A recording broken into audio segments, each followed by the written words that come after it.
Assalamualaikum warahmatullahi wabarakatuh. Bismillah, alhamdulillah, wassalatu wassalamu ala rasulillah wa ala alihi washabihi mawala ma ba'du. Para sahabat sekalian, pada kesempatan kali ini saya akan memberikan latihan lagi, yaitu kita akan mentarkib, membaca serta menterjemah kalimat ini.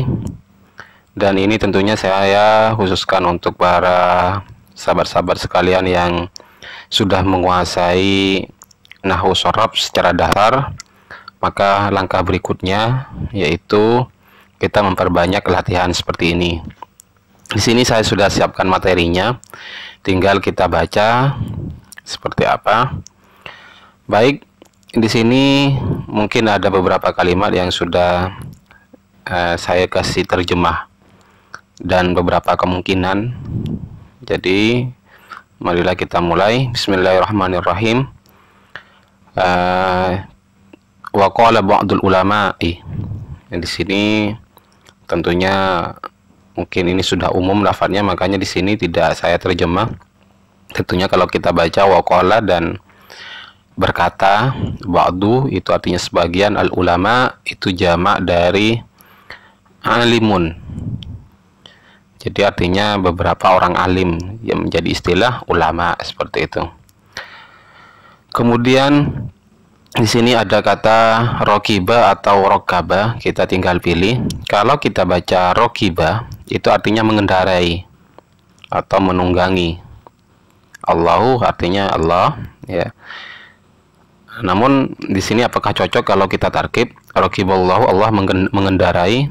Tentunya tidak cocok, maka kita pindah. Kalau kita baca rokaba misalnya, rokaba itu artinya menyusun, berarti rokaba Allah menyusun seperti itu. Kemudian al malaika, di sini belum saya kasih harkat untuk akhirannya, i'rabnya seperti apa, tinggal kita menebak kira-kira menjadi apa. Kalau kita baca rokaba, tentunya ini membutuhkan pada objek, yaitu Allah menyusun atau menjadikan, ya maksudnya. Al malaikata, maka di sini menjadi maf'ul bih, seperti itu.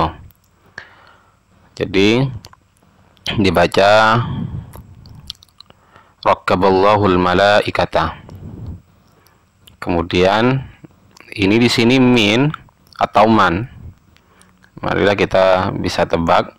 Kalau artinya kalau kita baca man, berarti di sini biasanya fi'il. Kalau setelah man itu man akolah, kira-kira masuk akal atau tidak, atau cocok enggak?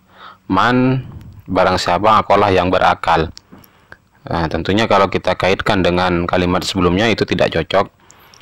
Jadi kalau kita ganti misalnya min aklin, min dari aklin akal, bila syahwatin tanpa syahwatin syahwat, ya tentunya kita sudah tahu makna syahwatin. Kalau kita coba susun lagi dari awal, rokaballahul malaikata min aklin bila syahwatin, misalnya baca seperti itu, cocokkah kalau kita terjemah? Allah menyusun atau membuat al malaikata malaikat min aklin dari akal, bila syahwatin, ya maksudnya membuat ini menciptakan, Allah menciptakan malaikat dari akal bila syahwatin tanpa syahwat. Kalau kita sudah cocok menerjemahkan seperti itu, berarti bacaannya itu yang benar. Kemudian karena ini sudah tadi dibaca rokabah misalnya, maka di sini baca rokabah juga warokabal.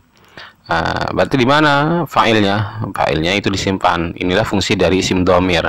Artinya tidak usah warakaballahu, artinya sudah cukup menggunakan huwa, warakabal bahaimah. Jadi bahaim itu artinya binatang. Karena di sini statusnya sebagai objek maf'ul bih, maka di sini hukumnya nasab seperti itu. Min syahwatin bila aklin, dari syahwat bila aklin tanpa akal. Kemudian di sini sudah bisa kita tebak warokabah. Jadi maf'ul fa'ilnya sudah sebagaimana tadi rokabah, berarti disimpan juga. Berarti di sini menjadi objeknya, maka dibaca nasab. Rokababna.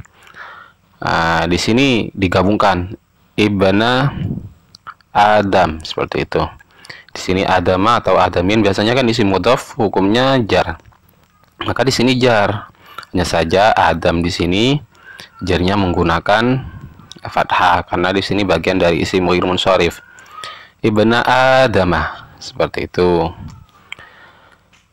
Kemudian di sini min atau man, ya kita cocokkan man tadi. Kalau setelah man itu biasanya fi'il, tapi kira-kira masuk akal kalau dijadikan fi'il, ini fi'il apa kalau seperti ini?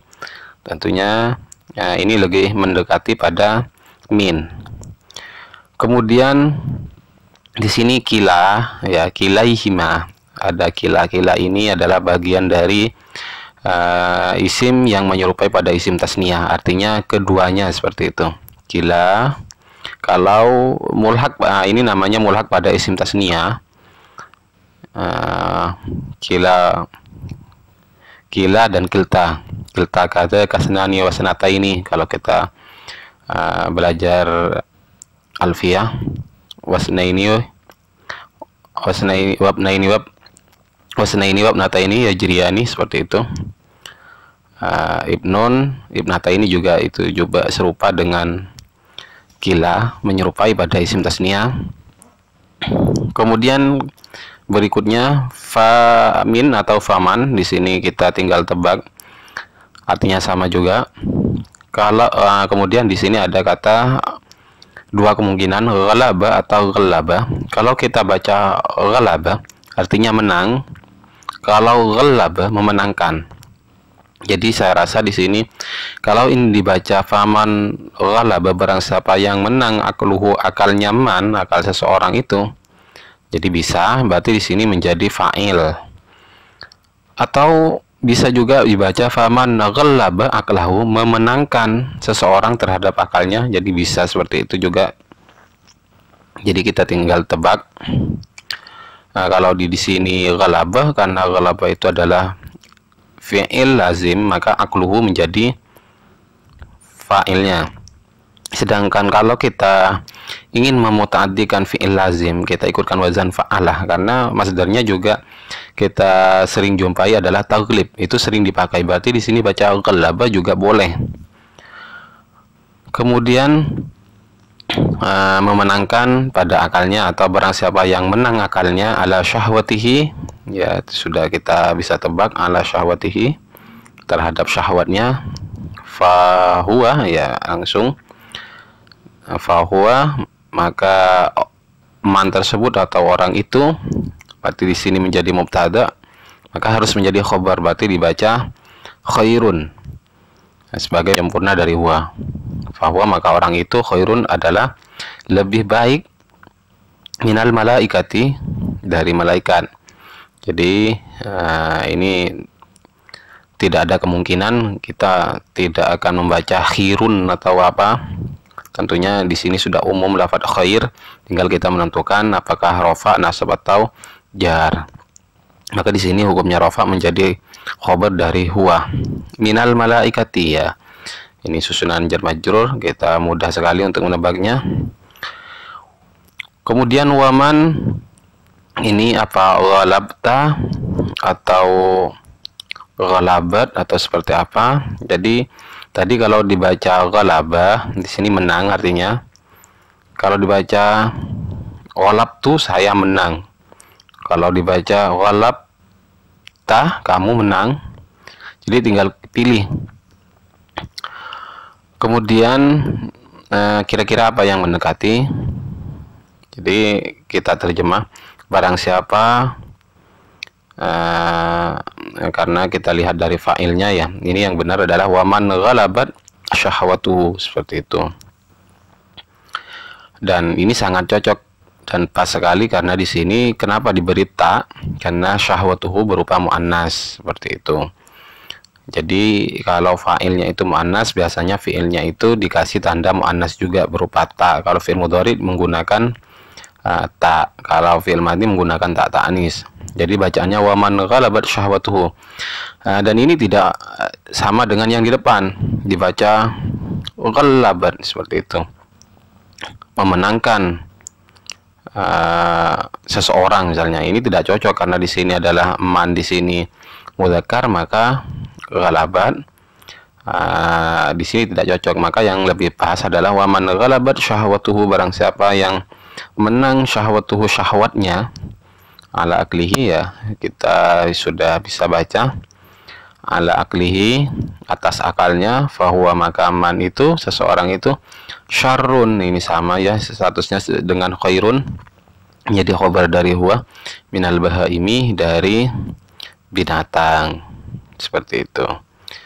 Maka itulah cara yang paling mudah untuk kita yang pemula yang sudah belajar ilmu nahwu dan shorof, kita tinggal praktekkan. Jadi di sini sudah saya sediakan harkatnya sesuai dengan apa yang saya jelaskan, dan di sini tentunya tidak terlalu membahas masalah shorof karena cuma rokaba ya, ini ikut wazan fa'alah tadi itu, fa'ala yufa'ilu, rokaba yurakibu, masdarnya adalah taf'ilan tarkiban ya. Maka kalau kita lihat tarkib itu artinya menyusun, namun yang dimaksud di sini menyusun itu menciptakan dengan susunan seperti itu, makanya menggunakan rokabah. Allah menciptakan dengan susunan kepada malaikat akal, berupa akal dan syahwat, dan mencipta warakabal bahaim min syahwatin bila aklin, kalau binatang itu diciptakan syahwat bil aklin, tanpa akal. Sedangkan manusia dari keduanya, ada syahwat juga ada akal.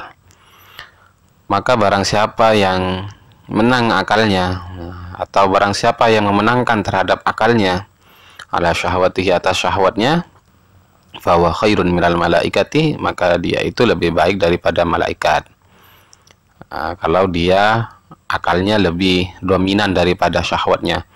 Tapi kalau kebalikan dari itu, waman ghalabat syahwatuhu, barang siapa yang syahwatnya yang menang ala aklihi, terhadap akalnya, bahwa syarrun minal bahaimi, maka dia lebih buruk daripada binatang. Jadi sebenarnya bahaim di sini ikut wazan mafa'ilah atau fawailah seperti itu. Namun karena ada alnya maka batal ke wair munsarifannya. Baik, itu saja yang dapat saya sampaikan. Kurang lebihnya mohon maaf. Apabila ada yang kurang mengerti, silakan bisa komentar di video ini. Dan akhirnya wallahul musta'an ila sabilir rahman. Assalamualaikum warahmatullahi wabarakatuh.